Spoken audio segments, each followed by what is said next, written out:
Bro, I got a question. Did Michael Jordan get his sons drafted? Oh my god! Nope, he did I not. don't think He so. did not. I don't think he got his sons drafted. Leg goat. So I think this is another notch on his GOAT status. You know what I mean? He got his son drafted.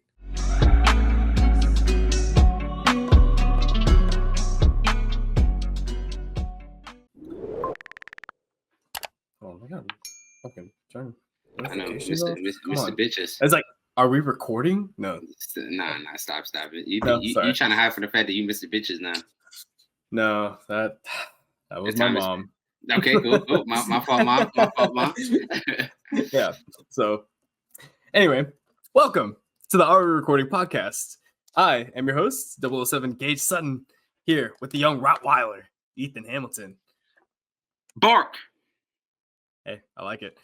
You want me to do some of the other nicknames, or yeah, you want to introduce yourself?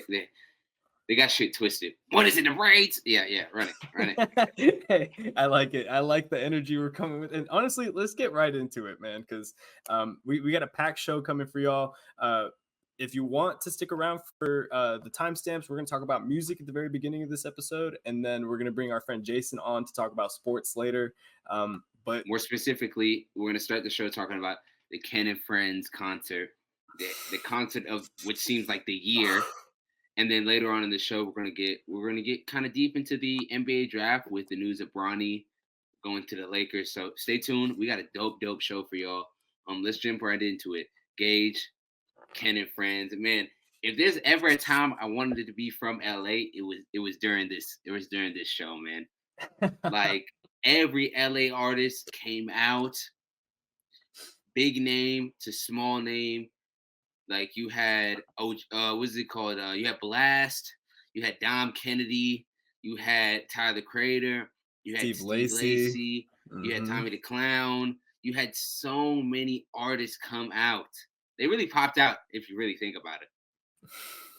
Hey, they really did, man. And Kendrick did something that was like unprecedented. Like, this is a crazy show when you really think about it, because he brought out all of LA. There was like prominent figures in hip hop. Dr. Dre introed Not Like Us, and it was just perfect, right? But like you said, also bringing in some of the new generation, some of these new artists, and also having a lot of athletes there. So I saw DeMar DeRozan, LeBron was in the crowd, nodding his head. We're gonna get to who was in the crowd for sure. But I just wanted your thoughts overall on the show. I guess I'll start off with, I thought it was amazing that DJ Head was able to bring out a lot of like really local LA artists, and shine them some light. Like it was dope that PG Lane, Kendrick, and them were able to do that and make it a moment not just about the beef with Drake, but for the city of LA. Yeah, absolutely, man. But let me just talk about the thing that I guess got me the most excited throughout the whole Kendrick set list is when he brought out Black Hippie, man. When J-Rock came out to Money Trees, there was like a tear coming out of my eye. That J-Rock verse on Money Trees doesn't get talked about enough. It is one of the greatest hip hop verses ever. He really no was question. Cooking with that one. Like, oh my gosh, bro. Like, I love, like, also we got to give a shout out to Mustard. Mustard has a lot of hits that people forget about. Bro, yep. How loud, I know you didn't watch it in real time. You watched it like a couple of days after the playback. Yeah. But how loud the crowd got when Tyler came out was insane. You couldn't even hear Tyler rapping to What's Your Name. You could not hear him. Like, it was amazing. Every group in LA came out. You had the gangbangers, you had TDE, you had the alt niggas, the alternative boys, and Tyler and Steve. Like, all of them coming out to rep LA. It was a beautiful moment for that city, man. Like, it was such a dope show. Just, bro, I had the whole day planned around it. I went to work, and the whole time I kept thinking, like, damn, let me try and invite some of the homies over. Unfortunately for them, they fucking missed out. Losers. But I went to the gym. I said, all right, let me go knock this workout in. Caught me some Chick-fil-A. Went straight to the crib, took a shower, and I was there for the show, man. It was amazing. YG too. Ooh, YG, man. Oh, he has hits, man. He really does. It was a great show, man. Yeah, I loved it. I loved when all of Black Keeper was out there and they did that part. And Absol popped out too. And they were everyone was Kendrick's there, verse man. from 616 in LA. Oh, it Hey, was great. it was J-Rock amazing. came out too. I wanted them to perform Wild Freestyle, but I live with Win and King's Dead. I live with it. But like I said, when Q came out and they did Money Trees, they did that part, they did Collard Greens. Ooh, I went nuts. I think that was a really great moment just in general. Yeah, and everyone's gonna talk about, and for good reason, this 5-6 playings of Not Like Us. And I told you Kendrick You was gonna did. pull You really pull a did. Kanye and Jay with Niggas in Paris. I told you he was gonna do it like 4 or 5. I told you. I'm surprised Yep, he did you 5. I called thought he it. was gonna go for like 10. Hey, I was kind of surprised he didn't go for more too, because everyone was having a good time. Like everyone was vibing. I liked how he came out to the show because this is the first time we've really seen Kendrick in about a year and a half, 2 years since Mr. Morale and the Big Steppers, the really. tour from that, and since the beef started. Drake is posting every day, it seems like, on his story, so we have an idea of what Drake's mindset is. But Kendrick, we ain't seen nothing. We just heard stories like the Boogeyman stories of he's kind of locked in the studio, like no, like he's on that type He of time. really did pop out though. Like, Yeah, bro, he popped out in the Tupac all red with his chains. When do you ever see Kendrick with chains? When do you ever see Kendrick with chains? Like, he's not the flashiest, but Kendrick popped out for sure. And then he came out to Euphoria. How do you feel like how do you feel that Kendrick missed that whole really that whole stanza on Euphoria? I mean, like, I feel like, are you talking about the first part? No, he missed the part with I don't think you even know. He missed that whole V12 is when he's talking about V12 is a fast one. Boop, boop. Somebody gonna get the head shot like Daft Punk. Like that whole part about the abs and the whole that whole verse. Like he skipped like a whole probably 45 seconds of the song. I guess I didn't notice that. Like when he's talking about he missed that whole I love how now I'm blanking on the lyrics even though I know him the song come on. But that whole verse he missed out on, and I saw a lot of people probably mostly Drake fans getting on his ass. I'm like, dog, it's a 6.5 minute song. I cut him some grace. It's the first time he's performed it. I guess the way I look at it is you go to so many shows, and I think he did 22 songs, right? It was a he didn't do that many. Ton. He did a lot, dude. Considering everyone that came out, you don't think, and the 5 times they did Not Like Us, that was a lot to get through. So obviously I don't think he's going to do every part of every song. I mean, that's just kind of how it is at every concert. They don't usually go through all of the song. They'll cut a little bit out. I had no problem with it set. I knew, bro, this is the most anticipated Kendrick concert ever. So I knew he wasn't going to perform a lot of B-sides. So for me, I wasn't too upset or too frustrated or anything about him performing the songs that he did. I was cool with it. Like I said on Twitter, the songs I wanted, if I go to a Kendrick show, hopefully one day I'll get the chance to go the next time he goes on tour, praying that a new album comes out soon. But for me, the songs I want to see Kendrick perform live is Feel off of Damn. I want to see Father Time off of Mr. Morale and the Big Steppers. I want to see Cartoons and Cereal. Early Kendrick song, I want to see Mad City. And I want to see I.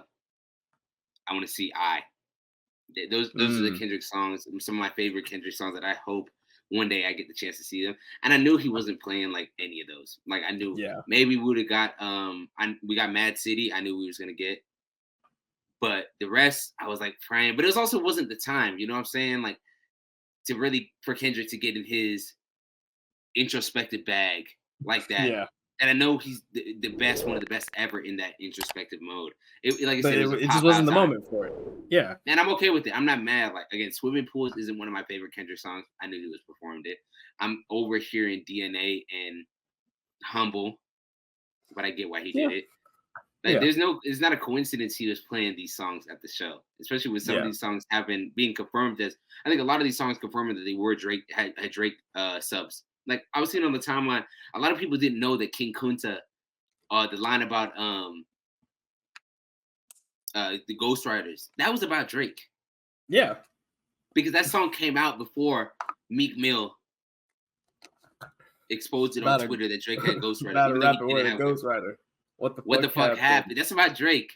Oh And it, no! because consider, I'm happy you didn't say the N word. I was like praying in my head. I was like, please, Gage, please don't say Come on. it. Why? But Why you always me, man? yeah, I love getting you flustered like that. But like, also too, like that's the reason why Drake recorded the 100 with the Game in Compton, dissing Drake or dissing Kendrick. Yeah. Also, I think it's not a coincidence that Game wasn't at the show when pretty much everybody in LA wasn't at the show. I mean, the only two big LA artists that wasn't there was Game and Chris Brown. And Chris Brown was overseas. Or I think he was in New York. But I don't think it's a coincidence that those two weren't at the show. More specifically, I shoot Chris and Bale, but the Game wasn't at the show. Like he wasn't there at the Super Bowl show with Dre. But I don't. Maybe a lot of y'all might not care about this. There are a lot of people coming to Drake's defense, though. Did you see Camila Cabello came out and said something about like defending Drake and people? Oh yeah, how they need to go have dinner. Yeah. Yeah. But you know what's gonna happen? There was gonna be a winner and a loser to this. We've been talking about this. Like it is what it is. It's over. Like what the hell is Drake gonna do from here? I don't think it's over for Drake. I mean, no, he's gonna respond. He's gonna diss Kendrick for the rest of the fucking time. Like, and I'm okay with it. I would too. Yeah. But like the battle's over with. We have a winner. Like that's why sometimes I don't get these great Drake groupie stands. Like, oh, Drake gotta crash out. Drake gotta crash out. Drake has decided this is over with. Both parties have decided that this is over with. From like I drop a diss record, you drop a diss record. Kendrick on his upcoming project, whenever it comes, he's gonna diss. There's gonna be a couple of Drake bars there, and about this situation. Same with Drake. Whenever Drake pops out again, not on some Sexy Red record, not on some Camila Cabello record. When he comes out and starts rapping again, he's gonna mention this. And I'm okay with it. He should. But I'm getting tired too of the Drake stands. Like, let it go. Let it go. The perfect analogy I had is Gage. In 2012, the Thunder played the Heat. Who won that series? The Heat. Okay, can you tell me Kevin Durant's stats from that? No, we don't care about losing stats. We don't care about the losing stats, and that's okay. Yeah, we don't care. Family Matters is great. Cool. I'm done having it being compared to Not Like Us or Euphoria or any of them. Like, The Hard Part 6 is one of the worst diss tracks of all time, and I stand by it. Great instrumental, but that's for another day. But I'm with you too. I'm kind of over it. Like, he lost. Someone posted the video of Mr. Krabs eating the nasty patty and going to the hospital, and said Drake, when he saw Family Matters, only had 6% on a poll of which song never fails to deliver. You see that, like, which was the best diss track? I thought that was hilarious. Like, which is the best Not Like Us, 63%. And then you see that Drake voted for it. I 100% believe Drake voted for his shit. That's actually really funny as fuck. I 1,000% believe that Drake voted for his own song. That Mr. Krabs meme is so good. Nah, man. He's sick. But hey, you know, while we're on the topic of music and appreciating good artists, I think it's time for our favorite segment of the show. Come on. Let's do it. Let's do it. All right. Here we doing countdown? No, we're gonna have to get it. All right. Put you on. The timing wasn't good, but the vocals are better. Yeah, I think so too. Hey, y'all let us know. I think we're getting better. Can we get like an actual vocal? Yeah, I know, a vocal coach. I'm gonna put like a poll here, like, are we getting better at Put You On singing? Because we're obviously not. But I just want to see, you know, man, gas us up a little bit. Someone respond, please. Someone, please. All right. Well, Ethan, you want to start with music or TV, movies? I say we start with TV, because I feel like you have TV and movies, because I feel like you have a lot to say about music. So we're gonna go music and TV. For me, I'm gonna go with my movie choice of the week, Inside Out 2. If you guys haven't seen it, Nice. fire. I think it's better than the first one. I love the first one. Probably like the second one even more.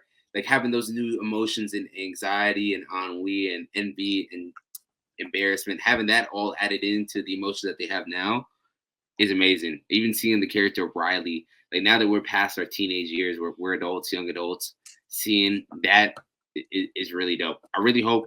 I've been a very harsh critic of like Disney going forward. I know a lot of people might not know this, but Disney going forward, especially with Pixar and animated movies, they're leaning heavily on doing the nostalgia route. Like they were going into Yeah. sequels and franchises that they already have. They're kind of They don't. it's They don't sad want to to do see. personal stories. They don't want to do personal stories anymore. They don't want to do any more really original stories. They just kind of want to bank on that. And I mean, Which I think is a totally flawed concept for them, because like a lot of these movies that were coming out, like even though like they didn't do very well at the box office, like Turning Red, what was Luca, another movie that came out? Luca was Raya, really good. I loved all of them. Like the COVID Yeah, era original ones. exactly. And the problem with that is like people look at that era and they're like, oh, well, it didn't really do box numbers or box office numbers.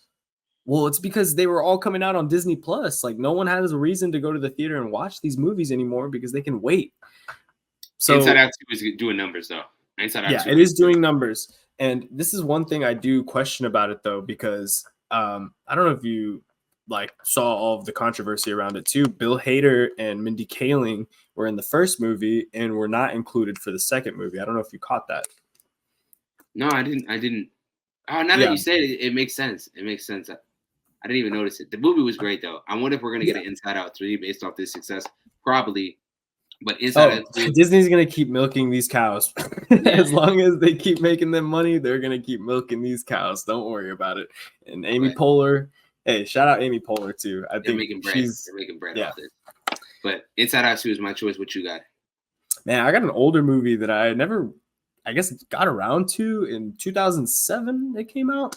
I just watched Zodiac with Jake Gyllenhaal, Robert Downey Jr., and what's his name, Mark Ruffalo.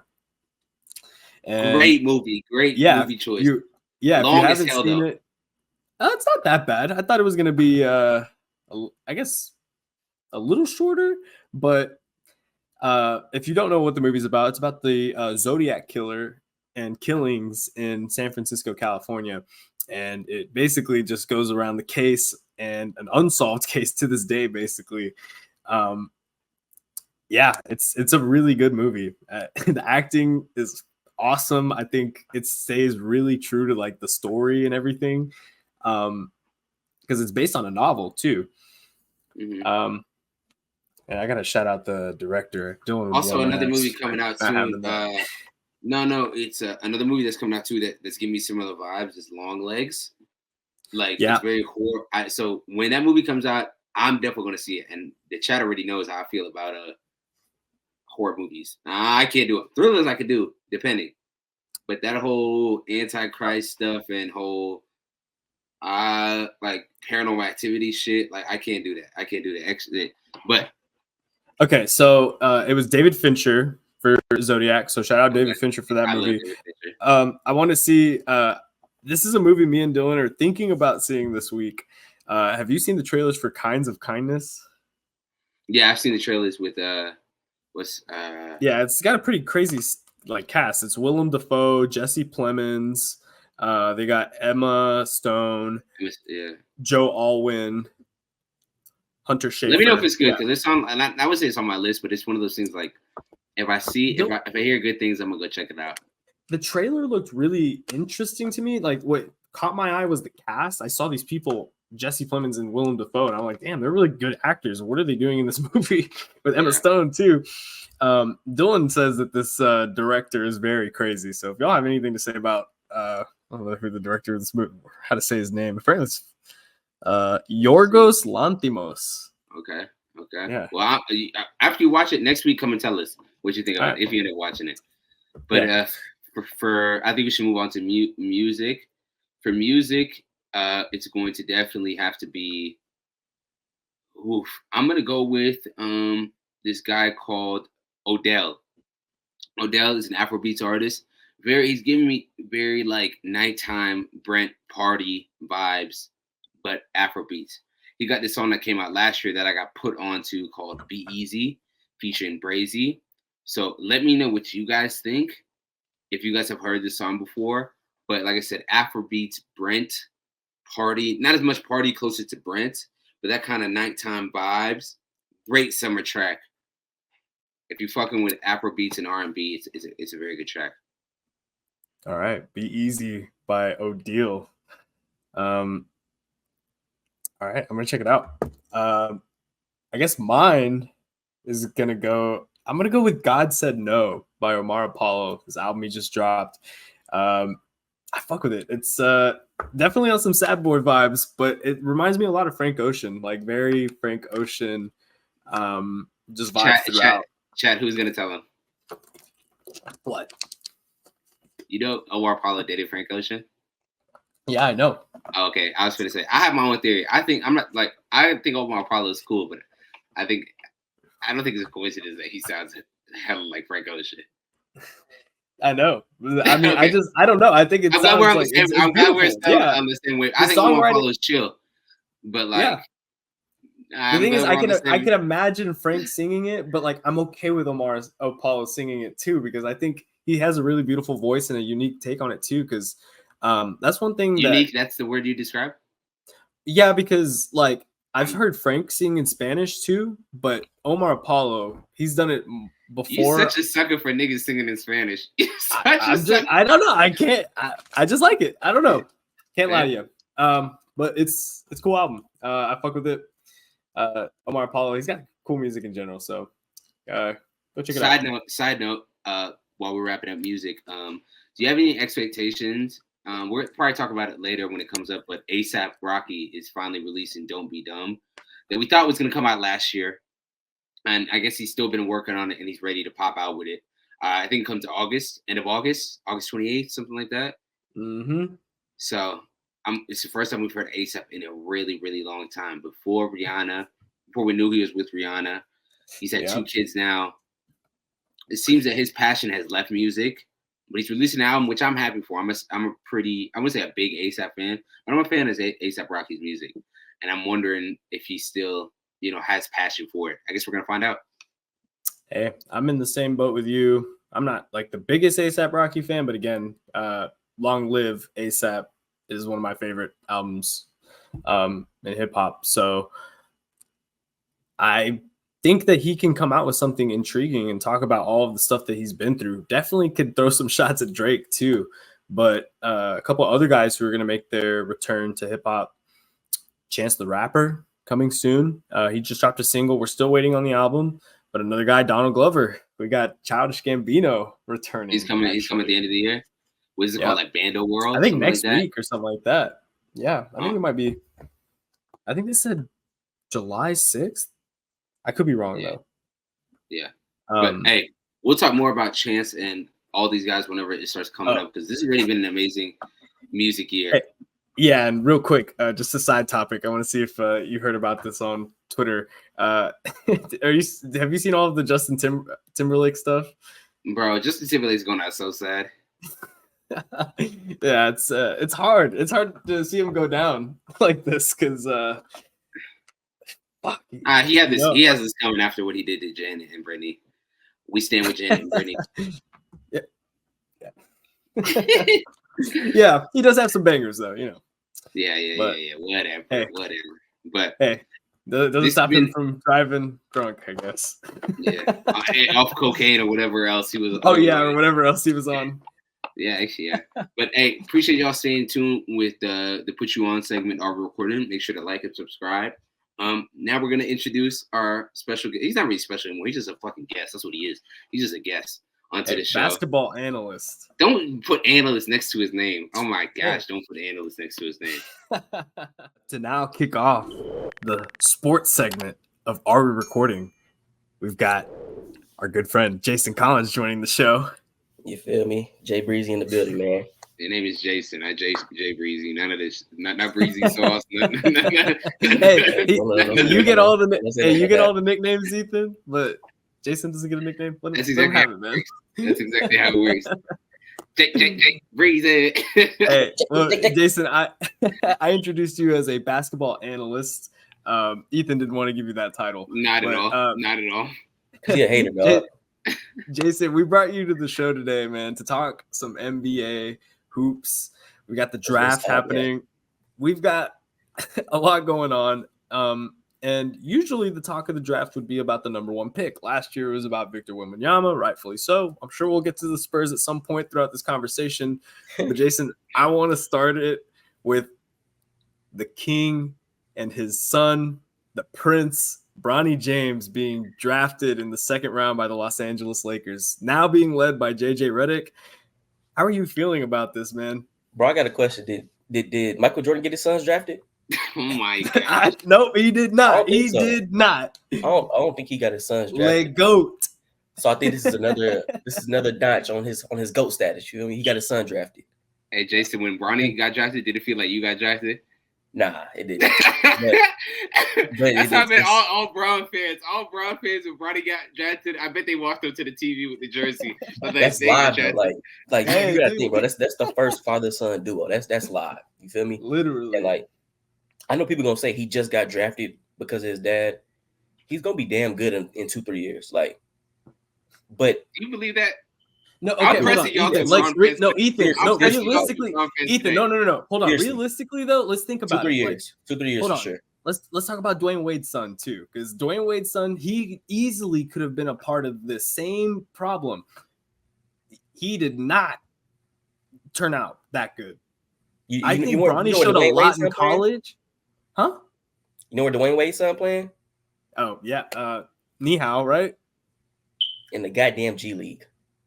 Oh, guess what? Guess what team? And that's where Bronny should be playing. That's where Bronny should be playing. Hey, I mean, he probably will. That Dwayne Wade has a stake in.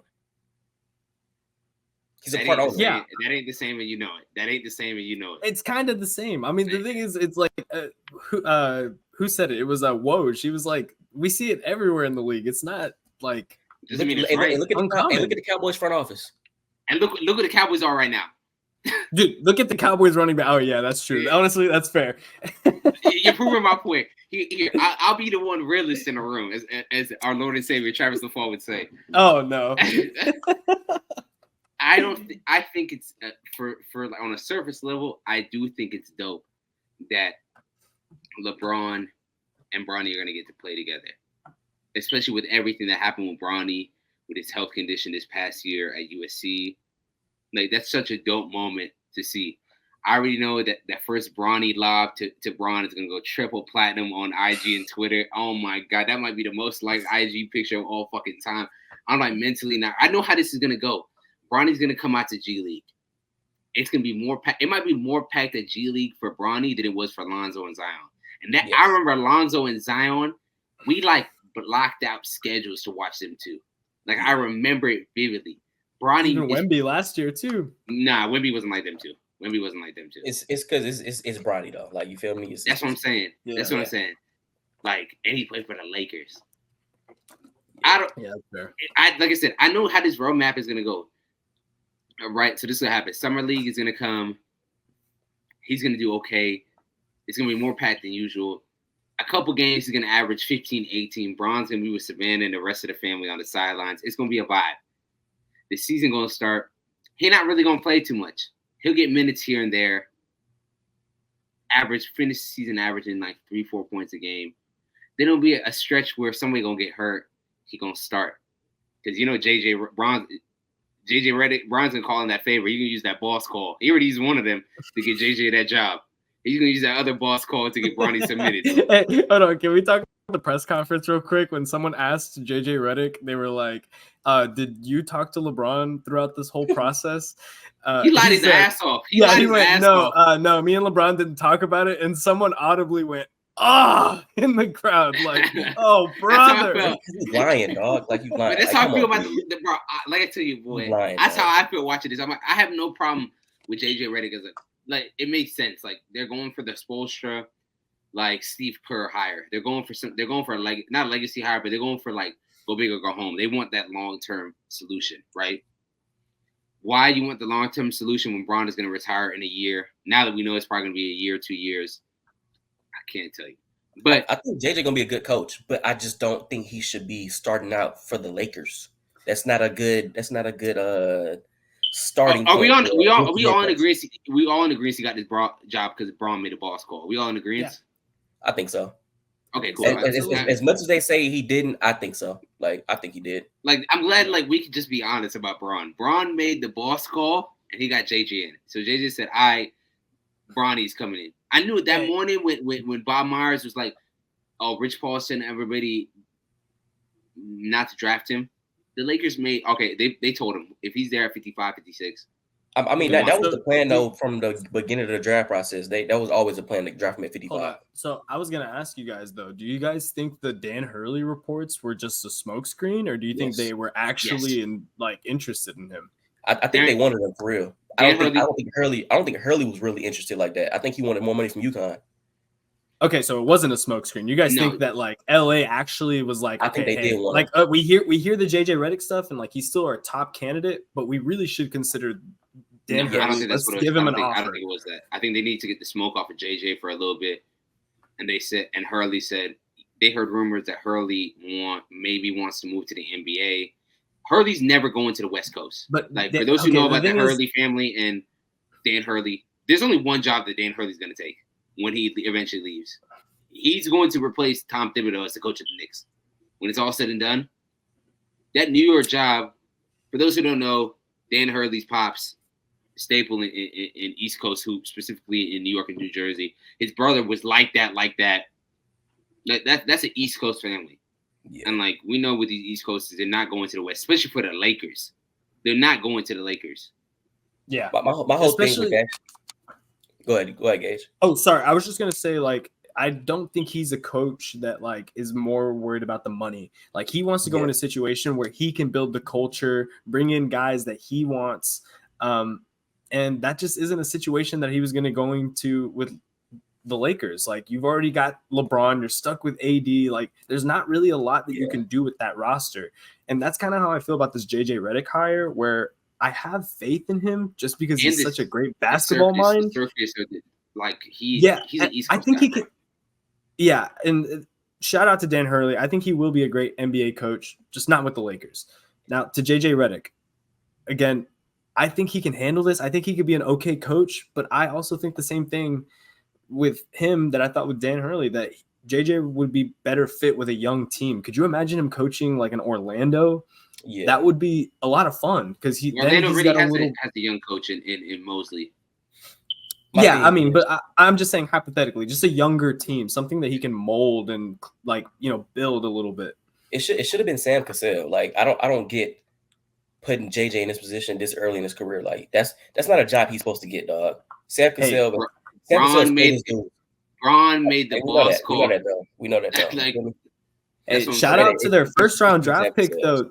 They drafted very well in the first round. They got Dalton Connect from Tennessee at 17. That's crazy value. Bro, he was a top 10 lock the whole entire draft process. And he dropped to 17. And he's like an Austin Rivers clone, in my opinion. Like this guy Austin Rivers is bigger than him. I get your point, but Austin Rivers is bigger than him. Hey, Austin Rivers, he's going to be good, though. He's going to play significant minutes for them next year. He's a bucket getter. He shoots the three ball well. That's what they need. They need a floor spacer. Yeah, but he's going to be good. Jaysen, with that in mind, man, let's get to the first round of the NBA draft. And hold on. I don't want to move away too much from Bronny because I don't think we're being honest here. I think this is a complete mistake. Bronny playing with the Lakers. I really think it is. Like before going into the whole nepotism thing, I think this is really Bron's ego. Like I really think this is like you want your son to be on the road with you in these NBA hotels with these groupies in practice. Like even with JJ as the coach, like how do you, it's just the dynamic is just weird. Like you have a player's son on the team. Like you just want to play with his son. Dude, that's what I'm saying. But LeBron has never been about the groupie lifestyle anyways. He's going to set an example as a leader, as a champion to his son. He's not trying to, he's the GOAT. He's the greatest. Hey, I see could what Michael you're Jordan saying. ever do that for his Hey, son? Never. He didn't. But I think it's a mistake. I really think it's a mistake him playing on this team. Of course. I think the storyline is better than what it actually is. I think Bronny's first year is going to be hell, bro. I think it is because we hear the stories all the time about Bronny or athletes having to live up to the expectations of their fathers. And when you have a father like LeBron James, the expectations have been on him since he came out the womb. There's definitely better are going to be spots higher there. Him being on the team, like, yeah. I mean, there's better spots for my thing. Like I said, bro, like LeBron wanted to play with his son, so he made it happen. So Yeah. But I'm thinking about it from Bronny's perspective. Like, yeah, Bronny perspective, yeah. Like there's plenty of other situations he can go where he can go be his own man on his own team. I'm not even saying like be. But what's wrong man. with playing with his dad for 2 years? After that, he can go do whatever. Because that's what I'm saying. Like his contract's not fully guaranteed, probably. You feel me? And like, bro, the contract don't even matter, bro. He's set for life. Like that's not even the issue. I'm just talking that's about what I'm saying. Like as a basketball player in this lifestyle, like now everything is even more on the microscope because he is a player now. Whether people think he deserved it or not, he does deserve it though. Like this is not no scrub we're talking about. This is not that's what I'm saying. Okay, we just disagree on the level of player that he is. We're talking about a 5-star recruit out of high school, McDonald's All-American. This is not a mistake. There's a lot of 5-star recruits and McDonald's All-Americans that didn't pan out in the NBA and that should have panned out. Hold on. He played very well at USC too when we saw him in limited play. In limited play, he was not good. We saw him play. He played better than we saw, again, Dwayne Wade's son. And I get it. Like we already addressed this. There's definitely a lot of nepotism here, but that Dwayne Wade's son discount from high school straight to the G League. He didn't go to an NBA. But that's what I'm saying. Bronny still went to USC and played college basketball. He didn't get to go to college because he wasn't good enough. No, I'm I'm not the what's it, Dwayne Wade's son defender. I'm not defending. I just don't think Bronny's good at all. I don't think he's earned the right. I don't think you know basketball. Then I don't think he's earned the right to be an NBA player. I really don't think he has. Well, Ethan, you know what? I think you take the name off his jersey. He does not get drafted this year. He does not get drafted this year. No, he does not. And he does not get drafted. He also what? He doesn't go to USC. He doesn't go to USC.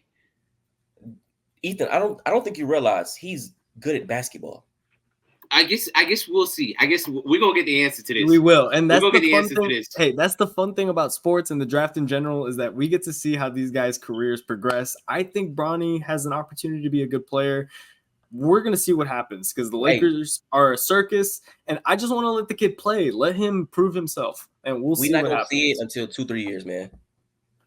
But who says in 2-3 years the Lakers are like, you know what? You ain't showing me nothing in 2-3 years. Your daddy not here no more. He was still outside the league. We'll see. We'll see in 2-3 years. Hey, when LeBron is gone and Bronny is still on the NBA roster, we'll come back to this. We'll come back to this. We definitely will come back to this. What is stopping Jeannie busting them being like, all right, bye. And guess what will happen? He will get picked up again by another team. Yep, that's what I think too. Hey, as long as people don't think Bronny is a superstar, that will temper their expectations. Bronny is not a superstar. He's gonna be a role player, dude. He's a connective piece. Yeah. If Cam Reddish can he's gonna knock down open shots because of the Anthony, he's gonna make the right play, and he's gonna defend. That's all he's gonna do. Cam Reddish if Cam Reddish can still get a job based off that Anthony Edwards video, I guess Bronny will still have a job. All right, hey. Like you feel me? Like this is not a scrub. This is a 5-star recruit. I disagree. I think he is. I don't think he's good enough, and I think like we got to be honest about nepotism. I'm not a big fan of nepotism. That's just too much hate. I'm not a fan of nepotism in anything in life. Like I'm not a fan of nepotism in anything. I mean, you gonna see. He gonna show you. Like I said, do not expect no 18 points per game score. He gonna be a solid role player. That's all he's gonna be. Yep. And hey, again, just let him prove himself. Don't like he got drafted. Whether you want to say it's nepotism or not, which I think we all agree there is definitely nepotism, and we're repeating ourselves. But I think he can play. And Ethan, there was no way that he would be drafted in the second round if he couldn't play at least a lick. Be drafted this year. At least a lick. Yes, he would. I mean, okay, even then, he could have gotten an undrafted free agent too, and that's completely fine. My thing is, why does everybody care about the 55th pick now? Nobody cares about the 55th exactly every other year. Exactly. And the Lakers don't ever do shit with their second round picks. Let's be real here. They're not the Spurs. Nobody does anything with their second round picks for the most part. It's the 55th overall pick in a 58 pick draft. He got drafted 3 slots before the last spot. Why is it such an uproar? Well, you know why? Because it's nepotism, and people don't like nepotism. There's players that average the same amount of points as he did, and he got drafted first round. AJ Johnson. And they say it's a bad pick. AJ Johnson has been said it's a bad pick for Milwaukee. Ben said it's a bad pick. That it's a bad pick. Like everybody's getting on to Milwaukee for drafting him. People aren't like that's what I'm saying. I guess y'all feel different than I do about nepotism. Okay, but I'm not a fan of nepotism in anything, especially not in sports. It's not that. It's because I know he can play. You feel me? We should agree to disagree then on that. Okay, this was a very weird draft class in general because like there wasn't a very consensus like top 10, top 5, top 1, and no one really knew what the heck was going to happen, especially at the top of the draft. Let's talk about the first round and the first 2 picks being French players. Jaysen, this is the third. I think there was another player. The 6th pick this year was also French. And we had 2 last year with Wemby and Bilal Coulibaly. Yeah, that's what I gotta say about this. They should be sending Wemby game checks because they are very raw. They are not that good. Richardson, they drafted a 3-and-D player, number 1 overall. He's not that good. What is his Comps, Harrison Barnes and Tobias Harris? You feel me? Like, bro, what are we doing? They should be sending Wemby game checks. The NBA is seeing these teams are saying like, okay, Wemby's from France. We're gonna draft all these dudes from France and hope they pan out. A lot of these guys aren't that good. You feel me? No, but yeah. It was Richard Shire, Sarr, and then you don't think any of these guys will pan out? I find it hilarious that Sarr be good. I think Sarr be good. I find it hilarious that Sarr literally like he pulled a Eli. He said, "Nope, don't want to play in Atlanta." Yep, don't want to play in Atlanta. The fact that he was playing Washington over Atlanta is hilarious to me. I think Sarr be good. Salon, Charlotte, oh my God. Horrible pick. Yeah, horrible. We said this last year with everybody except me said this last year with Brandon Miller. So I guess we're gonna see. Wait, you like Salon? No, I'm talking about Brandon Miller. So I mean, who knows? Hey, bro, the Brandon Miller wasn't bad last year. No, but nobody wanted Charlotte to get him. Everybody said Brandon Miller was overrated as a pick. We're not gonna do revisionist history about Brandon Miller. We're not gonna do a revisionist history about Brandon Miller. I definitely like Scoot more, but I can admit that it's not just Scoot. People liked a lot of players more. They like both the Thompson twins over Brandon Miller. People were not a fan of Brandon Miller last year. I think he was consensus top 3 though. I don't know about that. Anyway, we're getting sidetracked though because but we gotta go back to the French invasion. Yeah. Oh my God, bro. He got cut from his U16 team. He got cut from his U17 team, and he went top 6. What are we doing? He should be sending Wemby game checks. He should. And like I said, I have this feeling that like really, I think French sports is taking over like just sports in general. Like the icons that we're going to go the next 10, 15 years, think about it. This is the first time ever where both icons are going to be from one country. You know what I'm saying? Because before, in the last 20 years, you would say the biggest sports icons have been LeBron, Messi, Ronaldo, and Tom Brady, right? Those 4. Not less Tom Brady and more the other 3. Bless you. Appreciate you. Like, I think if Tom Brady walks on the street somewhere in Europe, nobody knows who Tom Brady is. Yeah. But them 3 in different parts of the world. One South American, one American, one in Europe. The next 10, 15 years is not going to be an American. Wemby and Mbappe are going to be the 2 biggest athletes on the planet. I know, Jaysen, you don't follow soccer too much, but Mbappe with Ronaldo, I know Messi retiring. Mbappe is, though. Yeah, with Ronaldo and Messi. Mbappe is, yep. Yeah, I know he is. Yeah, with Ronaldo and Messi retiring or getting close to it, Mbappe's one of, if not already, the best player in European soccer and world soccer. And him competing year in and year out with, it's going to be Real Madrid, the biggest sports team in the world next year. Yeah. That French team is competing for titles every single year. They already won a World Cup. They already went back to back. One of the first teams in 50 years to go back to back in a World Cup final. And now in the U.S., because he's going to play for Real Madrid, even more people are going to know about him in the U.S. Then you have Wemby, who's eventually going to be, I'm on record already saying that he's going to be the best player in the world in like 2-3 years. Like, I'm not mad at that. I'm not mad at that, dude. Like, he's crazy. Dude's crazy, dog. And then you have the French Olympics. Like, once like the Olympics are being like, there's going to be another French star probably in the Olympics that blows up because of Paris hosting it. It's insane to think about. So it's kind of weird. Like we were talking about the, Sarr and Risache being raw prospects, but maybe they can prove something here, Jaysen, because we have the Olympics coming up too. And if, like, obviously Wemby playing for the French team is a cheat code, but if these other guys can step up and play well, maybe that like changes the trajectory of their career too. I mean, we have seen a lot of these players pan out, but to your like point earlier, we have seen a lot of these players kind of like really high hopes for them, like Mario Hezonja. You guys remember Mario Hezonja? Everyone Super crazy. Mario Hezonja, they thought he was going to be the next like Tony Parker. I don't know. Like he could have been so much more, but he ended up not panning out. But then you have a guy like Giannis, who no one thought he was going to pan out. He was a skinny. Say white Jesus name. Say white Jesus names. Okay, Luka was still a top 4 pick. Giannis was, 16 or something. But anybody with a brain should have seen Luka coming out. Yeah. But that's to the point of like, look how big. Like Luka might not have the biggest brand in the world in the U.S., but his brand outside of the U.S. is ginormous. That's how I feel like what might happen with Zach and Sarr. Like if they're even half decent all-star caliber players, you know how big they are. Hey, I think Sarr will be good. I can't get behind Zach, dude. He can't dribble, man. Like, okay. But I mean, if he does turn out to be Tobias Harris, that's not a bad thing. That's what I'm saying. And that's a perennial 18, 19 points per game, and he gonna get paid. You feel me? If he turns out to be Tobias Harris, that's good. Hey, there's another guy that I can compare some of these guys to, Denny Advia, who just got traded. I think like he's someone who kind of has blossomed. He started off a little rough, and we weren't sure if he was going to make the transition into the NBA. But I think he's kind of carved out his role for certain teams. He's going to be playing with the Trailblazers now.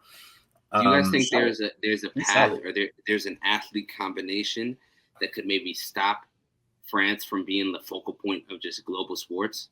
Well, this is the thing: is the United States put their super team together this year because they know that the rest of the world is not fucking around.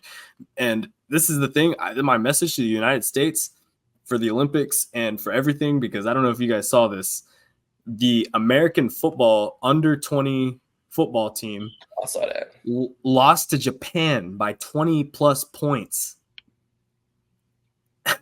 Yeah, that is unbelievable in American football. Yeah, I think that's because like all the kids that would play in there, they're playing in college. Like they're not playing in that league. So I don't think it's more to do with the U.S. I think it's more so like the players that would play in there they're playing in college. Especially because like when you do research into it, they have to pay to play for the USA football That's what I'm team, saying. which like, is really weird. No top recruit is paying to go play for the USA. Like they at all. And do you think Kirby Smart or any good college football coach is going to let their top recruits go play for some meaningless team? You feel me? No, absolutely not. But the point remains still, even if we don't do that, can we get like some D3 guys to send over to that tournament just because it's still American football? And this is my message to the United States, because Ethan does have a point. I think the French basketball team is going to be very good. I think the French rest soccer of the team is full of like 18, 15-year-old guys that are already going to be the best players in the world. So the United States soccer team is ass. That's not even a conversation. And the United States basketball team last year at the World Cup did not play very well. They lost to Lithuania. But that wasn't the super team. Yeah, it wasn't the super team. But you got to think about how the rest of the world sees it. They don't care that the fact the U.S. didn't send. Like this year, the U.S. is sending everybody. But that's what I'm saying. Like, the U.S. is miles ahead in basketball still, above every country. But you look at the guys that are coming. Well, that's the belief. Like take Katie's, take the Steph, take the Hardens, take the Paul Georges, the LeBron, take them all off that team. Basically, A lot of these countries can compete with the under 25, 26 U.S. team, I believe. I don't know about that. You don't, think so? Because think about Because who would be on that team. we're talking under 25, so we still got Ant. We still got who else we got? Devin Booker. No, Devin Booker's 27, I think. But next Olympics will be his last one, one of his last one. But okay, so you have Devin Booker. I mean, if you take away Bron and them, you still got Book, you still got Ant, you still got Tatum, you still got JB, you still got because Jayson Tatum's still 19. It makes me sick to this day that Embiid tries to claim the US. Like, you got Halliburton, you got Fox, you got Trae Young. Those are all guards. You got Bam. That's 1-4 or center. Yeah, I mean, I see Ethan's point though. Paolo. But even still, like Canada could beat that team. That Canada team's not. Oh, hey, Canada does have Shea because Canada was hooping in the World Cup. They have Shea. They have Jamal. They got a nice ass backcourt for sure, but I don't think they don't really have more guys big. too. They have a couple more guys too. I like that Joel Embiid changed nationalities. Or Joel Embiid. I have my that shit still makes me sick to this day. Talk about my son. My son wanted. My son is gonna be American. Give me a fucking break. Your name is Joel. What are we doing here? He got all his skills playing in America. Why he can't play for us? Because he's not. You're gonna make me sound crazy. You're gonna make me sound crazy. On this broadcast. You almost have me too. You were this close. He didn't learn how to play basketball till he got to the U.S. I was sounding real Republican. I almost sounded real fucking Republican. Hey, he didn't know how to play basketball till he got on the U.S. soil. You know damn well. Joel fucking Embiid. You make me all right, sick. But this is the thing. Like to add to Ethan's point, I think there is a chance that we could see an upset in the Olympics. I think the United States are the favorite, but I don't think the other countries are messing around. And France is going to be a real contender as long as Wemby stays healthy and is playing like Wemby. Is he going to play this Olympics? Yeah, he's playing. Gobert too? Yeah, they're going to have a crazy team, man. So that kind of leads me to the Spurs now, because we're going into year 2 with Wemby, Jaysen. And I want to get your thoughts on what the Spurs position is now that we've got some updated news. DeJounte Murray traded from the Atlanta Hawks to the Pelicans. And Jaysen, the first thing I thought about when I saw this move was not Trae. I was thinking that the Pelicans were going to trade Brandon Ingram because he's on the last year of his contract. He wants a new deal. And, things just weren't really working there, I guess. I thought for sure Atlanta, you're in a win now situation, at least in my position. You just got the number 1 overall pick. Get a guy like Brandon Ingram to come in. That was not the case. I think with the trade, I think he's 100% going now, though. Brandon Ingram, he's not going to be a Pelican next year. He's going to be gone. No, I don't think so either. But to look on the other side of it, you look at Atlanta. They traded DeJounte for 2 first-round picks, and I believe it was Larry Nance Jr., and I might be missing one more player, I believe. One more player. I think the Hawks are about to blow it up. You think they're about so that's what I was going to ask you about the Spurs, because the Spurs are in an interesting situation. They could trade for Trae Young because they have all the leverage here. Atlanta, they have all of Atlanta's picks. That's what I'm saying. Or there were reports earlier in the offseason that the Spurs really weren't interested in trading for Trae Young, and they just hold on to these picks, which they can completely do, is just hold them hostage and say, hey, Atlanta, you got to be at least a little competitive next year, because if you're ass, these picks are unprotected, and we're going to get Cooper Flagg to come play with Wemby.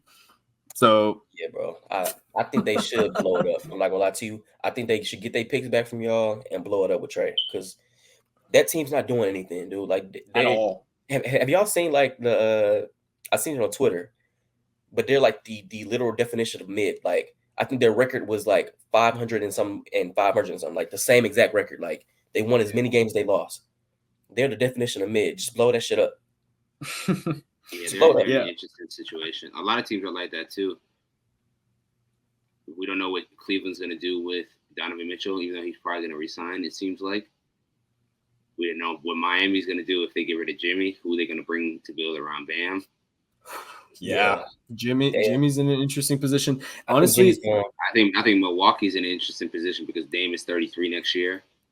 And the Giannis East just got a lot. The East just got a lot tougher too, because as much as people are going to critique the trade, I really like Mikal Bridges to the Knicks. I think it's a really good fit for them. And even though they gave up a lot to bring all of those guys together, defensively they're going to be a nightmare for a lot of teams. And Yeah, they could give the Celtics some problems too now, I think. After relooking at the trade, they got everything they need. I'm not gonna lie to you, they got everything. They just gotta rely on Julius Randle being a viable number 2 option. I could see them trading him for somebody more reliable, like someone who they could count on them being on the court for more games. First year. No, I think they run it. I think they run it 1 year this year. I think they run it together and see what happens. And then if it don't work, I think they trade Julius next year. Well, it's interesting because do you guys know? I know Isaiah Hartenstein is a free agent, but is Mitchell Robinson's in the last year of his deal? No, I think he's in the last year of his deal, but he's not a free agency. He's not a free agent. Okay. I think Hartenstein's gone. But yeah, I don't think they can bring him in like financially. They got Brunson, Bridges. Brunson and Bridges get paid less than Beal combined, so that's not even the issue. OG and Randall's the issue. Brunson, Bridges, OG, DiVincenzo, Julius Randle, holy fuck, and Deuce McBride. Mitchell Robinson. That's a solid 7-man rotation. Yeah. Mitchell Robinson. And they got the wings to like throw bodies at the Celtics too now. It's just if they get the wrong matchup and they go against a team like Milwaukee or like even Indiana, like respectfully to Indiana, I can see Indiana make a move for another pro. Like I was saying, a pick for OG if he doesn't go to the Knicks. OG to the Indiana would have made a lot of sense. The Pacers, they had one of the best offenses of all time. Like people underrate what they did this year, because they got a lucky run. That's really what it is. Honestly, I'm glad we're talking about Indiana because I think this is one of the dominoes that has to fall first. As we record this on June 28th, Friday, this is like the night all of these players are making their decisions. And in my opinion, the biggest guy we have to watch for is Paul George, because Paul George has his player option, and whether he decides to opt in or opt out, there are going to be decisions to be made, because if he opts in, he can be traded to basically any team he wants. But if he opts out, then he becomes a free agent and it becomes more limited. One of the teams that I thought about if he opts in and they trade, because I don't know if they have a lot of free agency money, I would have to check. But the Pacers, him coming back to the Pacers to play with Pascal and Tyrese Halliburton. I never thought about that. I've been seeing him linked to Orlando, Philly, and the Warriors. I think the Warriors is the one that I actually believe. I think the rest is smoke and mirrors. I think Orlando smoke and mirrors. I think Philly was real at one point. I heard Philly was waning. I heard Philly was like it was real at one point, but then it died down. I think Philly was real from the perspective of Paul George wanted to go there. You know what I'm saying? I think Philly is now like leave Cali. He don't want to leave Cali, dude. Yeah, but I also think Philly is deciding like we only have a certain time left with Embiid, how many times he gets injured, and you have a second star in Maxey. Do you go the route of building a big three again when it didn't work with James, it didn't work with Jimmy, or do you just go and build depth? Because you're probably going to get rid of Tobias. I think they're going to go the route of depth. I really think they are. Who do they pick up though in free agency? I don't know about too many free agents this summer right now. There aren't very many after that. Maybe they go get BI. He's not a free agent though. That's the way I think. Like so. A lot of the movements are going to be trades, I think, after because Paul George is going to be the first domino to be like, oh shit, one of these teams just got a lot better in either in the East or in the West, wherever he decides to go. And he's in an interesting position because I like Paul George. I hate the Clippers, but I love Paul George, and I've always wanted to see him succeed. And I just don't know, like Jaysen said, he wants to be in Cali, but there's no way for him to win.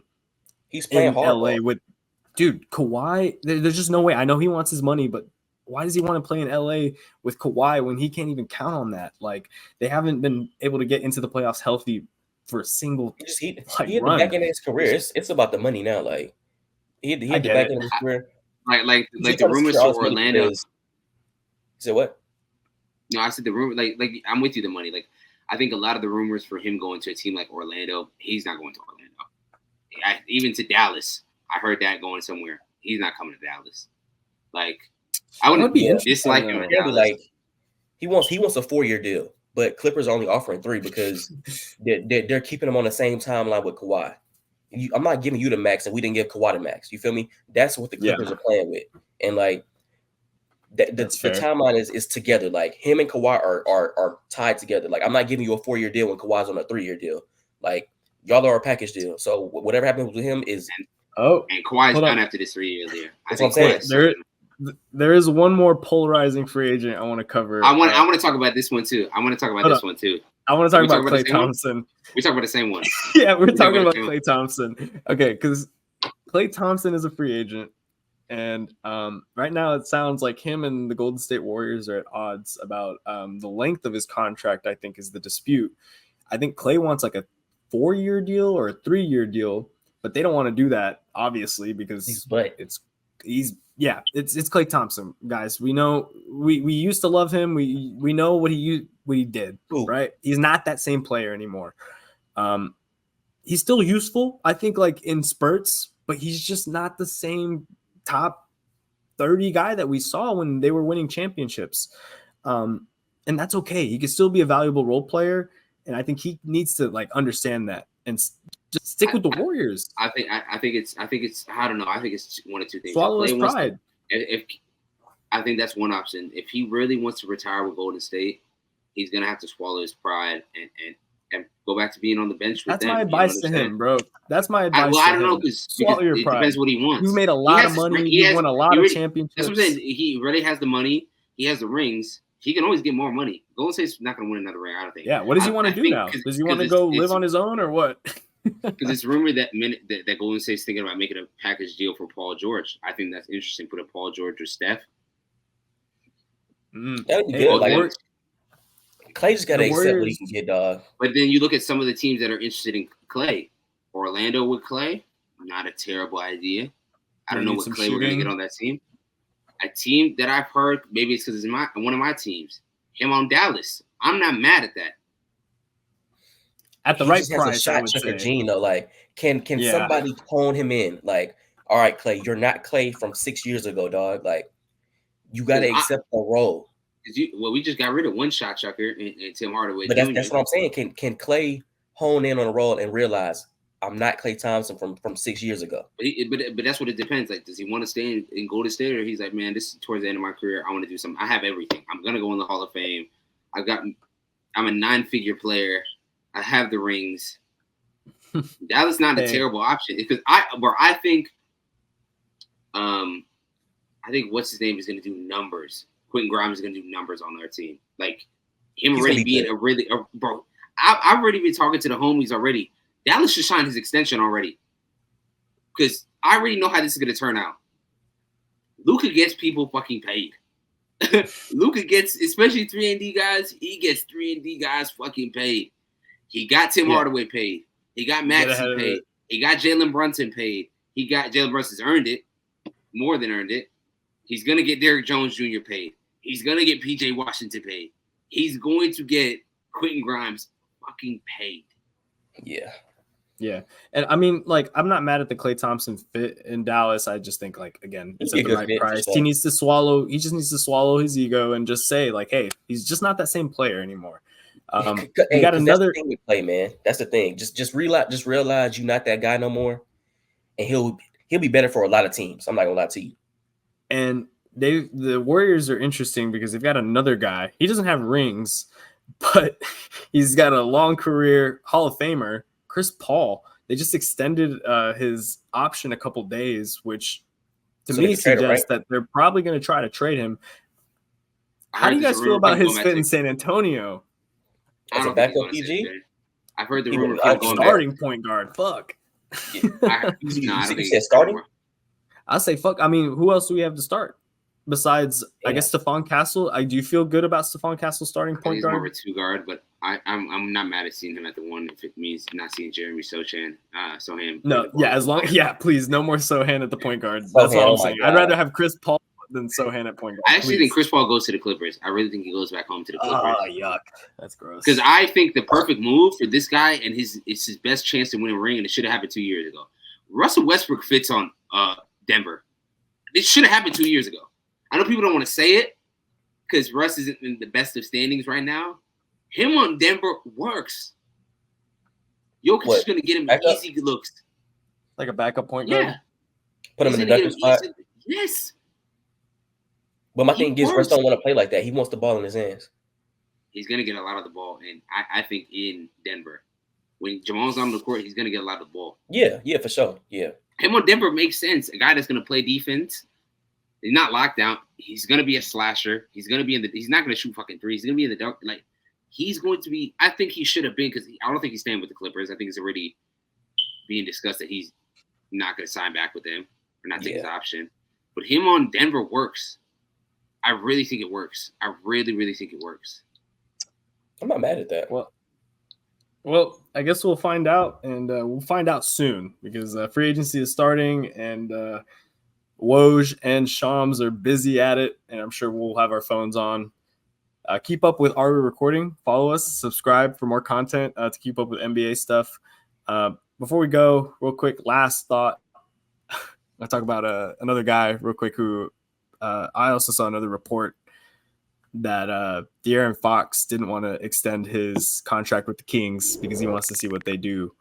How do you guys feel about that? Would the Kings just be smart to make a move, like be bold and maybe make a trade for a guy like, or make a move at a guy like Paul George this offseason? Because they were a little stagnant this year, and that was something we were worried about going into this season. I don't know who they put in the trade though, because they just signed Monk. Yeah. Kevin Huerter? Wait, is Kevin Huerter still on there?